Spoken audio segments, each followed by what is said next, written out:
Akademika Ivana Božovića svrstavaju u sam svetski vrh eksperimentalnih fizičara. Prvi je u svetu napravio kvalitetan Josephsonov tunelski kontakt i time uveliko isprtio stazu budućim kvantnim računarima.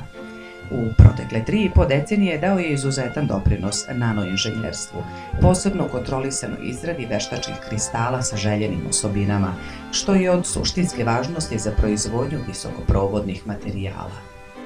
Zaposlen je u Brookhavenovoj nacionalnoj laboratoriji u Njujorku, u kojoj je utemeljio grupu za molekularnu epitaksiju.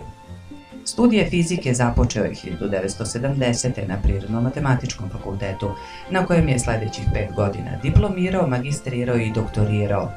Do 1985. radio je u odseku za fiziku na istraživanju polimera i lančanih metala i ponašanju metala pod vrlo visokim pritiscima, a potom se sa porodicom odselio u Ameriku.